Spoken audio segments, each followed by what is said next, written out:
Welcome to Azurément Sport, tous les mardis à partir de 18h15 sur PDJ FM. Bonjour à tous, il est 18h15 et bienvenue pour ce nouvel épisode d'Azurément Sport. Aujourd'hui une émission très tournée vers le sport auto, mais on parlera d'abord de football avec les 2 défaites pour nos clubs de Ligue 1 ce week-end. On enchaînera avec une autre défaite pour le Monaco Basket en championnat et à partir de là, attachez vos ceintures. Nous accueillons aujourd'hui Alexis Torksen, jeune pilote automobile en Formule 3. Ensuite nous reviendrons sur les performances azuréennes au GP de France en moto, GP et jamais 203 pardon. Le sport auto est à l'honneur ce soir, on finira par le GP historique de France. Mais avant ça, on refait l'actualité avec vous, Alexis Navarro. En rugby, après sa défaite en Champions Cup, le RCT récidive en top 14. Il recevait le leader du championnat, le Stade Toulousain, pour la 23e journée de championnat. Défaite 27-51 qui éteint les espoirs pour la phase finale. Il ne reste plus qu'à gagner les 3 derniers matchs et croire au miracle pour les Toulonnais. Prochaine rencontre samedi contre le Racing 92. À Nice, on espère toujours monter en Pro D2. Après sa victoire en demi-finale face à Chambéry, 25-19, il ne reste plus qu'une marche au Niça Rugby pour atteindre la 2e division. Pour cela, il faudra remporter la finale face à Narbonne samedi 16 mai à 18h30. Et en football, on peut croire aussi à la montée d'un de nos clubs azuréens en National 2. La Cannes est aux portes de la montée en Ligue 3. Samedi dernier, les Cannois se déplaçaient à Rousset et les Dragons n'ont pas tremblé face au dernier du championnat. Prochain rendez-vous crucial pour la Cannes face au 3e, le Lusitanos Saint-Maur, samedi à 18h. Et malgré leur défaite face au GF 74 2-1, le RC Grasse est désormais assuré d'être maintenu dans le 4e échelon du foot français. Et pour cette dernière journée, les Grassois se déplacent à Fréjus, qui n'est pas encore maintenu. La saison est également presque terminée pour les Sharks d'Antibes. 14e d'élite 2, Antibes ne peut plus se qualifier pour les playoffs. Les Sharks sont tombés à nouveau cette fois-ci contre Nantes, défaite 108-81. Les Antibois peuvent offrir une dernière victoire à l'Azur Arena vendredi face à Caen. Direction l'actualité du ballon rond maintenant. Oh, le but sublime de Marnès à Cliouche, quelle inspiration de génie, et on en parle tout de suite dans Azurément Golf. Place au football désormais, l'OGC Nice se déplaçait ce week-end à Auxerre dans un match ô combien important dans la course au maintien. Le faux pas était formellement interdit pour le gym qui ne comptait que 3 petits points sur leur adversaire. Alexis Navarro. Dans un monde parfait, l'OGC Nice décrochait son maintien au bout de la soirée à Auxerre et rentrait en Côte d'Azur le sentiment du devoir accompli, une opportunité majeure qui aurait pu permettre aux Niçois d'aborder la finale de Coupe de France l'esprit serein, mais la dure réalité rappelle à quel point cette saison est très difficile pour le gym et l'euphorie d'une finale à Saint-Denis n'est plus. Place maintenant au doute et à la peur, car après cette défaite sur le score de 2-1, Nice n'a plus son destin entre les mains. Tout avait pourtant bien commencé pour les joueurs de Claude Puel dans ce match de la peur. Sur l'aile droite, Jonathan Kloss lançait Mohamed Ali Chaud dans la profondeur qui réalisait un bon appel dans le dos d'Oko. La bonne sortie du portier Léon et le retour d'Oko empêchaient l'attaquant français d'ouvrir la marque, mais avec un peu de chance. Le ballon revenait dans les pieds de Sofiane Diop qui n'avait plus qu'à pousser la balle au fond des filets. 1-0, le Marocain n'avait plus inscrit le moindre but depuis janvier dernier. Et pourtant, la suite de la seconde période ne va pas être tout rose pour le gym. Dominateurs, les Aiglons vont rapidement retomber dans leur travers. Une perte de balle de Melvin Barr de côté gauche permettait à Sékou Mara de lancer l'offensive auxerroise en décalant Namasso. Son centre repoussé par Antoine Mendy dans l'axe permettait à Sékou Mara ensuite d'inscrire son 3e but de la saison, tous 3 inscrits sur les 2 derniers matchs de Ligue 1. Tétanisés par l'enjeu, les Niçois vont enchaîner les erreurs individuelles, comme celle d'Abdoul Samed plein axe qui aurait pu permettre à Snayoko de donner l'avantage aux siens, mais sa frappe enroulée terminait juste à côté du cadre. En seconde mi-temps, Sofiane Diop récupère un bon ballon dans le camp auxerrois. Chaud s'en empare et envoie une frappe sèche repoussée par Léon. L'action n'est pas terminée. Klaus envoie un centre coupé par Diop qui frôle le cadre. Finalement, l'homme fort d'Auxerre, Lassine Sinayoko, a frappé et libéré l'abbé Deschamps en se jouant facilement d'Opong avant de profiter d'une erreur notable de Yevan Diouf pour offrir la victoire aux Auxerrois 2-1. L'entrée d'Eli Wahi ne sauvera pas cette fois-ci le gym malgré 2 occasions majeures à mettre à son actif. La première sur un service d'Ali Abdi, la seconde à la toute dernière seconde où Léon était cette fois-ci battu, mais c'est le latéral Mensa qui a sauvé son équipe juste devant la ligne. C'est donc une défaite 2-1 qui place Nice en position de barragiste avant l'ultime journée et une réception du FC Metz quand Auxerre lui se déplacera à Lille. Et c'est forcément un coup dur pour les Aiglons, d'autant plus qu'Alexis, vous avez une statistique inquiétante à nous faire part. Oui, et loin de rassurer les supporters niçois, le gardien des Aiglons, Yevan Diouf, avait déjà joué les barrages de relégation plus la finale de la Coupe de France dans le même temps avec le Stade de Reims la saison dernière. Malheureusement, les Rémois s'étaient inclinés en barrage face au FC Metz avant de perdre leur finale face au PSG en Coupe de France. Et évidemment, on espère un tout autre sort pour les hommes de Claude Puel qui disputeront une première finale en Ligue 1 face au FC Metz ce samedi avant de se rendre à Paris pour y affronter Lens 5 jours plus tard pour la Coupe de France. De son côté, l'AS Monaco jouait lui aussi un match crucial à la maison cette fois-ci en recevant le LOSC. Il s'agissait de la toute dernière chance pour le club princier de se disputer la Champions League la saison prochaine. Lorsque l'AS Monaco l'avait emporté successivement face à Lens, Paris, Lyon ou encore Marseille, on pensait assister alors à un grand Monaco des fins de saison. Mais depuis la déroute face au Paris FC, les Monégasques semblent avoir perdu la flamme au pire moment. Et face au LOSC, la situation ne s'est pas arrangée. Malgré des premières minutes convaincantes où l'ASM a enchaîné les phases de possession, c'est Lille qui s'est montré dangereux en premier. L'erreur de passe de Bamba a permis à Haraldsson de trouver Boadi dans la profondeur, en vain heureusement. Plus tard, Fernandez Pardo a remporté un penalty après avoir bien effacé avec un peu de réussite Denis Zakaria. Légèrement déséquilibré par Jordan Tézé, Clément Turpin a d'abord sifflé penalty avant de se déjuger après observation du VAR. Côté princier, la première vraie occasion ne survient qu'à la 39e minute lorsque Akliouche s'est démené dans la surface pour s'offrir un angle de tir fermé. Sa tentative qui partait vers la lucarne opposée s'est envolée légèrement au-dessus de la cage lilloise. Et laquelle des deux équipes est parvenue à débloquer la situation au retour des vestiaires? Eh bien, ce n'est pas l'AS Monaco. En seconde période, les Lillois ont affiché un regard plus offensif face à des Monégasques impactés mentalement, peut-être comme son voisin niçois, par l'enjeu de l'événement. Lille a alors enchaîné les occasions dangereuses. D'abord, la belle combinaison entre Félix Correa et Fernandez Pardo, la frappe trop enveloppée de Perrault en retrait, suivie de Meunier plus tard, ou le centre une nouvelle fois de Perrault, mal négocié par Pardo. Finalement, l'ASM a eu ce qu'elle voulait et ce qu'elle méritait. Lamine Camara s'est emparé du ballon contré de Zakaria et a réalisé une passe totalement ratée en retrait, permettant à Gaëtan Perrin de filer vers le but. Après fixation, le Français a décalé pour Meunier, mais c'est bien Denis Zakaria qui, par manque de chance, a poussé le ballon au fond des filets. Il s'agit alors du premier et unique but de la partie, même si Balogun a eu l'occasion d'égaliser en toute fin de rencontre, après une percée d'Ansu Fati. Mais l'Américain a mal senti le coup et le jeune Touré derrière n'a pas réussi non plus à conclure cette occasion. Après cette défaite, l'AS Monaco dit adieu à la Ligue des Champions et peut-être même à l'Europe tout court, puisqu'après cette 33e journée, le club princier se place à la 7e place. Prochain et dernier rendez-vous pour les Monégasques à Strasbourg ce week-end. Cette place européenne est encore loin d'être acquise, même si la 7e place pourrait devenir européenne en cas de victoire en Coupe de France du RC Lens. Merci Alexis, les Monégasques devront alors tout donner ce week-end dans le cadre de la toute dernière journée de Ligue 1. Direction le Rocher, on fait le point sur la Roca Team.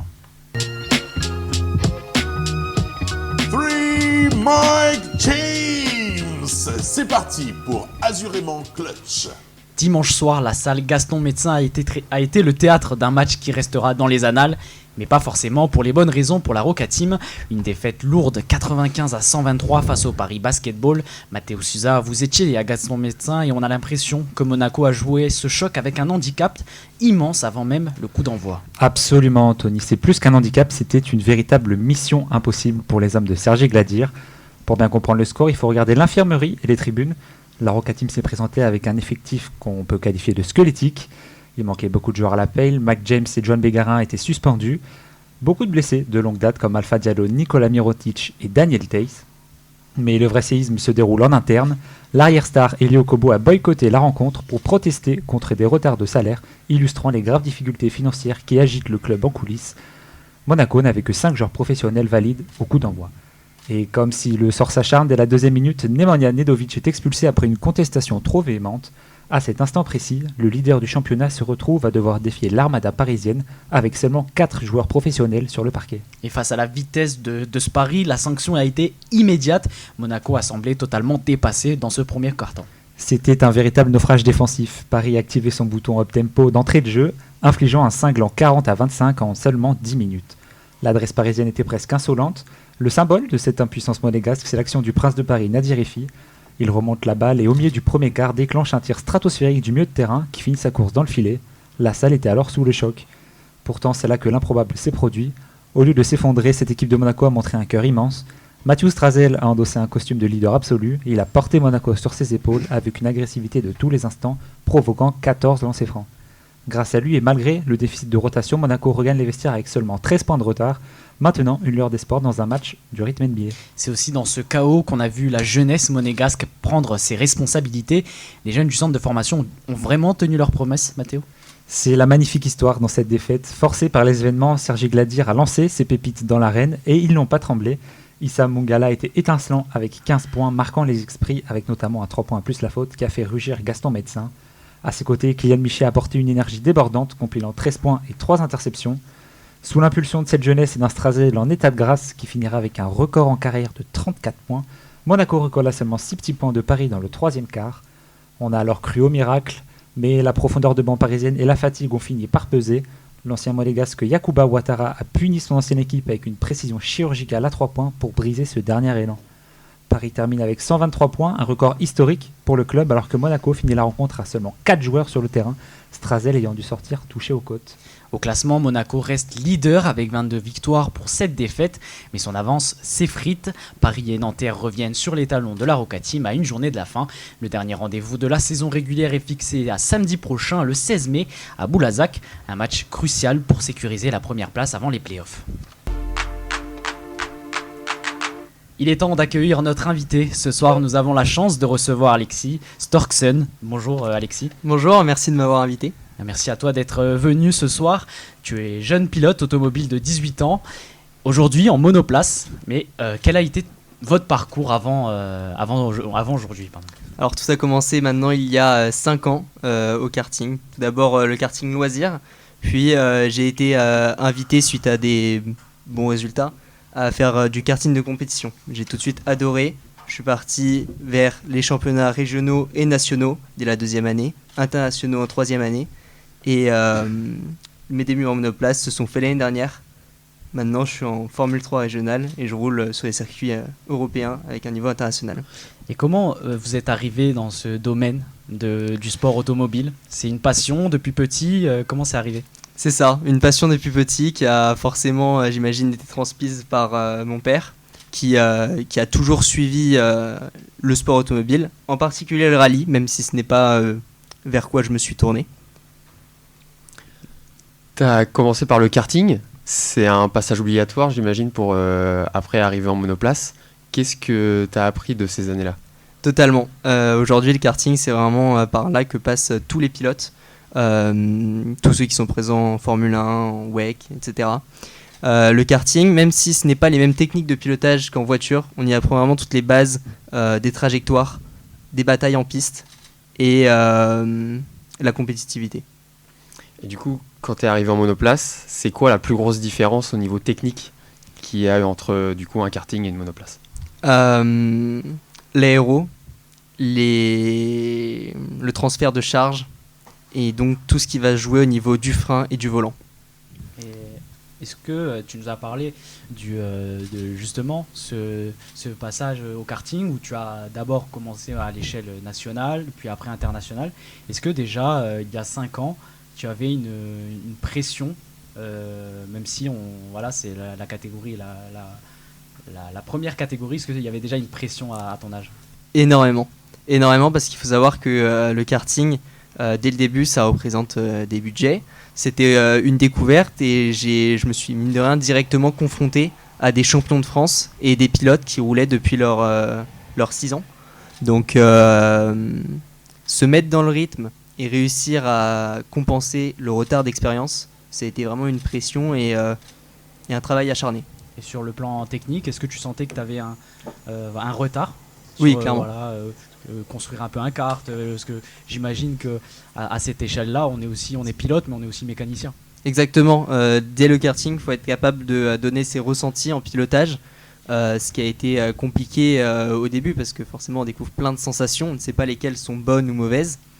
Mais oui, c'est sûr que il a fallu aussi s'adapter à ce niveau-là, et c'est un environnement et un écosystème énorme à découvrir. Comment t'expliques cette facilité? Parce que du coup, tu as un parcours assez particulier, d'avoir découvert un talent un peu inné via le karting de location. Comment t'expliques avoir réussi très rapidement à affronter des pilotes qui en faisaient depuis qu'ils étaient gamins, quoi? Honnêtement, je pense que c'est 80% de passion et de travail.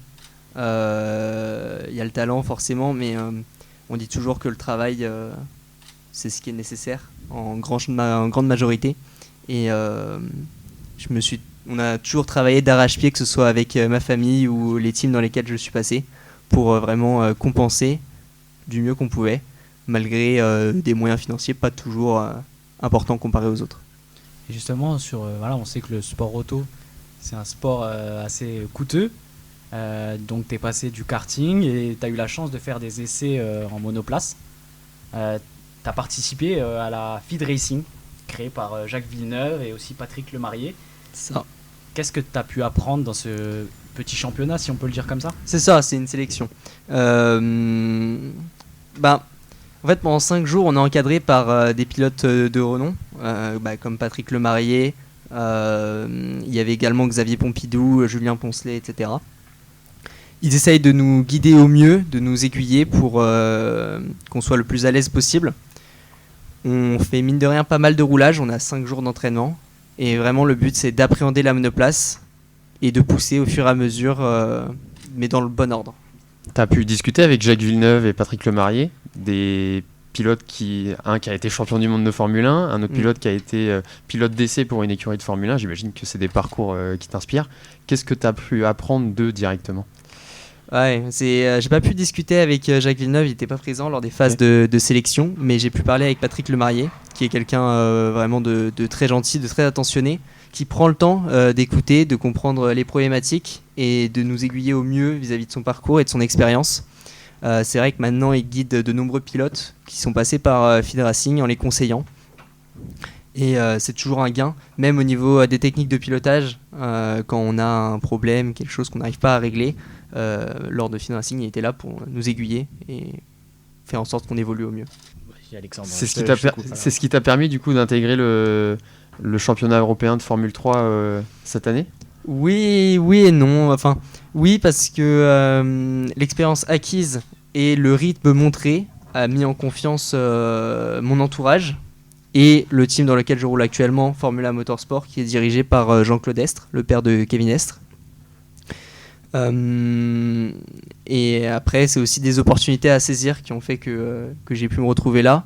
On a fait des séances d'essai avant de confirmer ma présence sur le championnat, parce que évidemment, je découvrais encore une nouvelle voiture qui est plus puissante, qui a plus d'aéro et de nouveaux circuits. Maintenant, le rythme a été montré et on a été confiant pour se lancer dedans. Et donc, tu as participé à ton premier week-end de course il y a 2 semaines de cela, à Paul Ricard. Comment ça se déroule un week-end de course ? Exactement, mon premier week-end de course au Paul Ricard, c'était exceptionnel. Ça se déroule sur 4 jours. La première journée, c'est des essais non officiels et officiels où on voit les chronos de tout le monde. Donc là, le but, c'est vraiment d'appréhender la piste, la voiture, pour ceux qui ne l'ont pas bien en main, et les pneus. De faire et aussi d'ajuster les réglages. Dès la deuxième journée, on se retrouve avec la phase de qualification. Il y a 2 qualifs qui vont déterminer notre départ pour les courses 1 et 2. Ensuite, le cumul de ces 2 courses qui se déroulent donc le même jour donneront le départ pour la dernière course le lendemain, la course 3. Et il faut savoir que les 3 courses comptent au même titre en termes de points pour le championnat. Et sur ces 3 courses, tu finis au général sur le podium, 3e.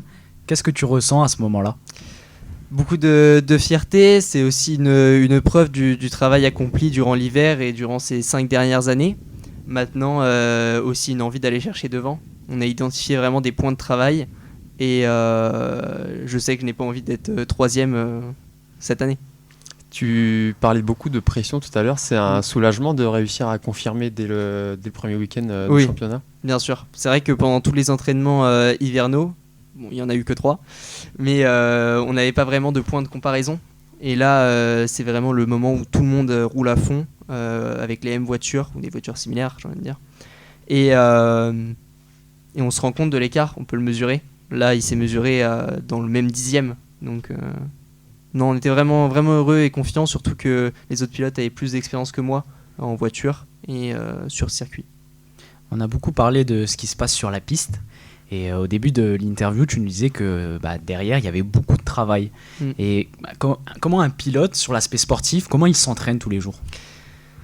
Sur simulateur, énormément. Mine de rien, le simulateur, même si ce n'est pas toujours les mêmes ressentis ou les mêmes chronos effectués, les techniques de pilotage sont vraiment similaires.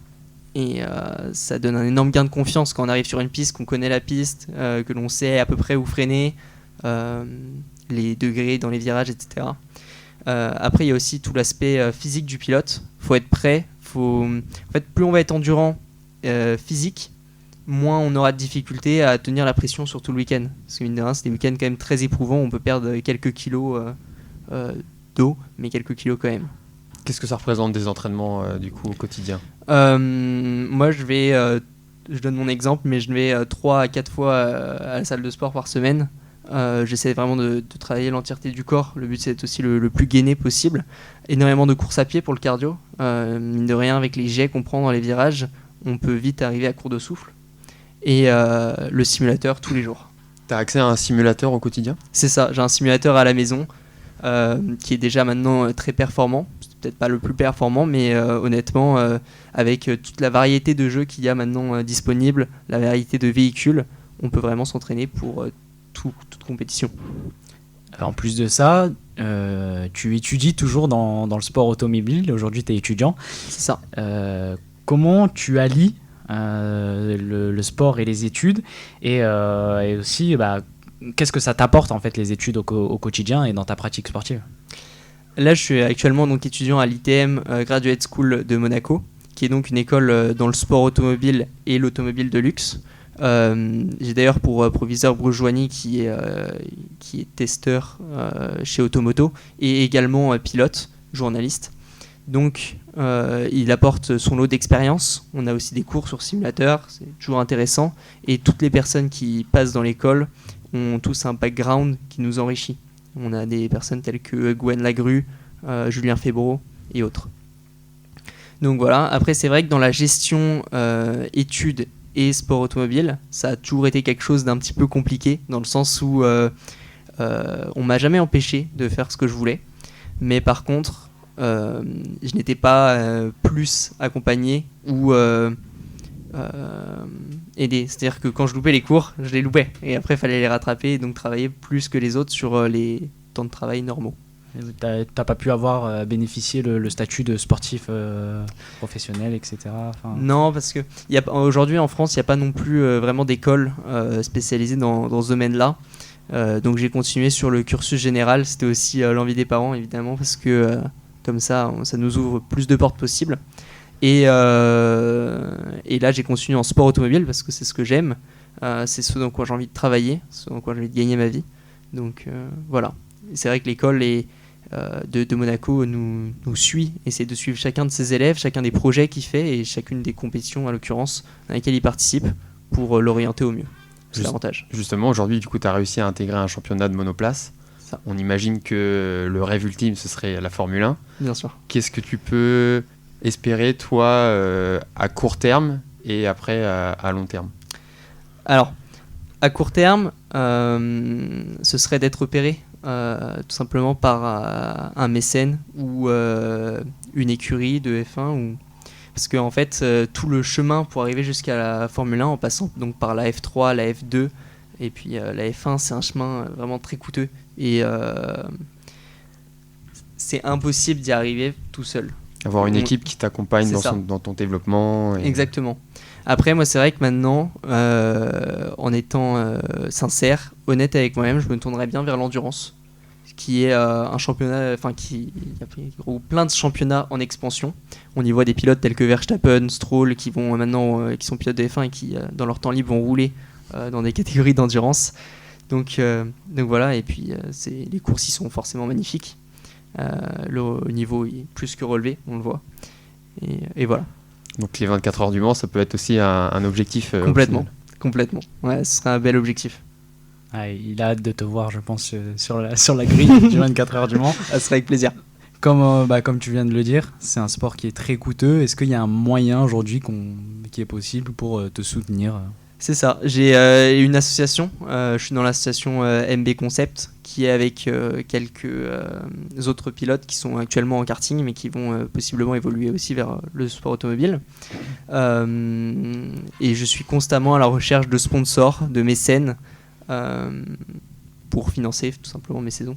Merci beaucoup Alexis. Merci à vous. On vous donne rendez-vous dans 2 semaines, c'est ça? C'est ça. À Manicourt. 2 semaines à Manicourt pour le deuxième round de Pour la l'Ultimate. victoire.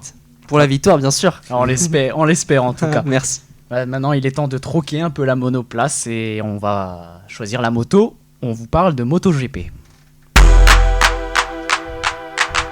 Dimanche se tenait la 5e manche du championnat du monde de MotoGP en France sur le circuit Bugatti au Mans. Plus de 310 000 spectateurs ont assisté à la victoire de l'Espagnol Jorge Martin. Mais nous, ce qui nous intéresse, c'est de savoir comment s'est déroulé le week-end pour nos 2 Azuréens, Alexandre Olivier. Le Canois Johan Zarco et le Niçois Fabio Quartararo ont eu 2 trajectoires opposées durant les 3 jours de roulage. Le week-end a même commencé plus tôt pour eux puisqu'ils sont venus sur le circuit dès le jeudi saluer les nombreux fans présents. Les 2 pilotes sont énormément attendus après avoir fait rêver la France l'année dernière sur ce même circuit. Après un scénario de dingue sous la pluie, Johan Zarco a remporté l'édition 2025 du Grand Prix de France, 71 ans après le dernier pilote français à avoir gagné lors du Grand Prix national. La pluie est annoncée au Mans pour le samedi et le dimanche. Évidemment, tout le monde espère revivre la folie de l'année passée. Mais alors, comment s'est passé ce week-end pour les 2 Français de la grille, Alexandre? Eh bien, à la surprise générale, c'est Johan Zarco qui termine premier au terme des 2 séances du vendredi sous un grand soleil. Le Français sur sa Honda est fier de pouvoir montrer qu'il sait être rapide sur le sec, puisque d'habitude le Canois est plus attendu lorsque la piste est mouillée. Après un début de saison mitigé, le pilote de 35 ans est heureux d'entamer de cette manière son Grand Prix national. Quant à Fabio Quartararo, c'est un vendredi très compliqué qu'il achève à la 17e place, très loin de son compatriote. Le champion du monde 2021 n'y arrive pas avec sa nouvelle Yamaha. Il va devoir passer par la première séance de qualification afin d'essayer de se placer au mieux sur la grille de départ. Et est-ce que Johan Zarco a continué sur sa bonne lancée? Le samedi, la pluie était attendue, mais elle n'est jamais arrivée. Et malheureusement, Johan Zarco n'a pas réitéré ses performances de la veille en qualification. Après une mauvaise séance selon ses mots, le Français, seulement 11e, devra s'élancer loin de la première ligne. Au contraire de Fabio Quartararo, le Niçois retrouve par miracle des couleurs avec sa capricieuse Yamaha V4. Le Niçois s'amuse sur le circuit Bugatti. Il vient décrocher une très belle 6e place sur la grille, une position qui peut lui permettre d'espérer un bon résultat sur les 2 courses. Et oui, parce que petit changement, puisque maintenant il y a une course sprint le samedi. Absolument, c'est la 3e année que les pilotes s'affrontent sur une course d'une quinzaine de minutes chaque samedi de Grand Prix. Et sur une piste toujours aussi sèche, parti 6e, Fabio Quartararo réalise un sprint solide qu'il termine à la 5e place, son meilleur résultat cette saison. Il gagne une place suite à la terrible chute du champion du monde en titre Marc Marquez. L'Espagnol s'est cassé le pied et déclare forfait pour le reste du week-end. Du côté du Canois Johan Zarco, il passe la ligne en 10e position, malheureusement pour lui à la porte des points pour le classement du championnat du monde. Les pilotes se tournent déjà vers la vraie course du dimanche. Est-ce que cette pluie tant attendue est enfin arrivée ce dimanche? Et oui, il a bien plu le dimanche, le jour où ça compte le plus. Mais seulement le matin. La pluie a cessé relativement tôt. Avec un départ donné à 14h, la course s'est déroulée sur une piste fraîche, mais complètement sèche. Pas de retournement de situation comme on a pu le vivre l'année dernière, mais c'est une très belle course à laquelle on a assisté. Avec un départ de feu, Fabio Quartararo se place 2e après la chicane Dunlop. Sur tout le circuit, le public crie, hurle pour donner de la force au Niçois qui réalise de loin son meilleur week-end depuis le début de la saison. Malgré une moto nettement moins performante que les Aprilia et les Ducati notamment, le Français s'accroche. Après une belle bataille avec Pedro Acosta, le Français tient la 3e place du podium pendant plusieurs tours, mais il cède face aux autres pilotes au fur et à mesure. Il décroche au final une magnifique 6e place à l'arrivée. Fabio Quartararo est très satisfait de ce résultat. Il est heureux d'avoir pu faire vibrer les fans français pendant plusieurs tours de course. Pour Johan Zarco, dans des conditions sèches, il n'y a pas eu de miracle. Parti 11e, le Canois n'est pas parvenu à gagner des places lors de la course. Il termine à la même position. Il s'est avoué déçu. Selon lui, une bien meilleure performance s'est jouée à des petits détails. Et qu'en est-il au championnat, Alexandre? Le vainqueur du Grand Prix de France s'est décidé à seulement 2 tours de la fin. Jorge Martin, après une folle remontée depuis la 7e place sur la grille, est parvenu à doubler son coéquipier Marco Bezzecchi en toute fin de course. Il revient à seulement 1 point de l'Italien au championnat. Une lutte entre les 2 pilotes, les 2 coéquipiers est en train de se profiler pour savoir qui sera champion du monde MotoGP 2026. Pour nos Français, le début de saison est compliqué. Johan Zarco est 12e avec 29 points engrangés. Fabio Quartararo pointe lui à la 16e place avec 26 points. Mais pas le temps de souffler pour les pilotes puisque dès vendredi, un nouveau week-end de Grand Prix commence en Catalogne sur le circuit de Barcelone. Une piste où Fabio Quartararo s'est déjà illustré à plusieurs reprises en espérant qu'il continue sur sa bonne lancée du week-end dernier. Ce week-end, il n'y avait pas que la MotoGP en France. Le dossier de la semaine se dirige vers le sud de l'Hexagone pour se rendre sur le circuit de Paul Ricard, où Alexis a fait podium il y a 2 semaines, comme on l'a rappelé. Mais cette semaine se déroulait la 8e édition du Grand Prix de France historique. Théo Turigano, qu'est-ce qu'on a vu pendant ces 3 jours au Castellet ? Eh bien Anthony, ce Grand Prix de France historique 2026 mettait à l'honneur les voitures qui ont brillé sur les circuits dans les années 60 et jusque la fin des années 2010. Les modèles les plus récents étaient les Aston Martin Valkyrie, présentes sur le circuit sur les 3 jours. Sur le week-end, on a pu voir rouler des Formules Renault, des Formules 3, des Formules 2 et même des Formules 1 allant de 1966 à 1985. La plus récente monoplace était la RB7 de 2011, pilotée par Isaac Hadjar le samedi et David Coulthard le dimanche. Les voitures d'endurance et même des prototypes ont aussi eu leur mot à dire sur le bitume. En plus des 225 bolides sur piste, on avait également de nombreuses voitures exposées derrière le circuit, avec énormément de Porsche, des McLaren, BMW, d'anciennes Peugeot, Renault et Citroën de course. On avait aussi une exposition dédiée à l'ancienne écurie française Ligier, mais aussi bien évidemment des Ferrari. Pendant toute la journée du vendredi, les pilotes des différentes catégories ont effectué les essais qualificatifs pour les courses du week-end. L'occasion de voir les machines faire leur meilleur tour sur ce circuit long de 5,858 km. Et justement, le samedi, c'était le moment de passer aux choses sérieuses. C'est ça, on avait 7 courses sur la journée, 3 le matin et 4 l'après-midi. La première dès 8h35 avec les prototypes allant de 1983 à 1993. La deuxième course à 10h pour les Formules Renault. Et enfin, les F2 à 11h35. Après un défilé de Ligier et la pause de midi, place au Fast and Famous, le tour des 2 pistes des légendes du sport automobile. 12 pilotes anciens et actuels avec Esteban Ocon, René Arnoux, Alain Prost et son fils Nicolas, Jacques Villeneuve, Isaac Hadjar, Olivier Panis et Jean Alési, ambassadeurs du circuit Paul Ricard. L'après-midi était poursuivi pour les Formule 1 d'avant 1986 à 15h50 et des F3 à 16h15. La deuxième journée se terminait par des courses d'endurance et de GT, terminant avant 22h pour laisser place à un feu d'artifice. On prend les mêmes et on recommence pour le dimanche, n'est-ce pas Théo ? Exactement, la troisième et dernière journée est un copier-coller de la précédente avec Formule Renault et F2 le matin et F1, F3 l'après-midi. Le Fast and Famous était de retour et avec d'autres pilotes. On avait notamment Pierre Gasly, Mika Häkkinen, Mark Webber, Jacques Laffite, David Coulthard, Mathias Loda et Franck Montagny. La journée s'est conclue par une dernière parade d'ancienne Formule 1 pour dire au revoir aux nombreux fans sur place. Un très beau programme, mais pour finir, que retient-on de ce week-end sur le Paul Ricard ? Ce qui était vraiment exceptionnel, c'est que tous les véhicules qu'on a pu voir sur la piste, on a pu les voir de près, que ce soit sur le paddock ou même dans les stands. Une proximité avec les véhicules et pilotes que l'on n'a pas sur un Grand Prix ordinaire. C'est le genre de choses qui reste gravé dans la mémoire des grands comme des petits, venus pour partager l'amour des sports automobiles ensemble. Une belle passion partagée au Paul Ricard qui donne déjà envie d'être sur la prochaine édition de son Grand Prix de France historique. Il est déjà temps de passer au quiz de fin d'émission. Je rappelle tout le monde autour de cette table. Et tout le monde peut répondre aux questions, hein. Même toi Alexis, hein, j'espère que tu es prêt. On va faire comme d'habitude une question par thème. Même si aujourd'hui on va parler un peu plus de sport auto. Je sais qu'autour de cette table on a des passionnés. Donc normalement ça devrait le faire. Pas se ridiculiser. Exactement. Première question. Ça va être football. On a commencé par le football. La mauvaise opération de Nice les place dans une situation très délicate. Pour le moment, l'OGC Nice devrait passer les barrages pour assurer son maintien en Ligue 1, mais il reste une journée pour éviter le barrage. Alors, Alexis, je vais te demander de répondre à la question si personne n'a ses réponses. Mathéo aussi. Quelles sont les équipes que Nice, en plus que Nice, veulent échapper, pardon, voilà, la question elle est très longue. Quelles sont les équipes en plus de Nice qui veulent échapper à ce barrage? Attends Alexis, attends. Il y a Auxerre. Ouais, il y a Auxerre. Ah, c'est vrai qu'il y avait Théo aussi, qui était très fort en football. Auxerre, une équipe. Le Havre. Le Havre. On dira pas que ça a été soufflé. Et Alexis, est-ce que tu as la dernière équipe? Ah non, il y en a que 2. Eh oui, il y en a que 2. Non, c'est ça parce que Nantes. J'avais écrit Nice. Mais non, c'était bon, c'est bon. C'est ça. C'est Nice 16, Auxerre 15. C'est ça, et Le Havre 14e. Voilà. Donc bon, le foot a été assez simple, hein. On va passer au basket. Pareil Mathéo, là je sais que tu l'as. On va essayer de laisser les autres répondre.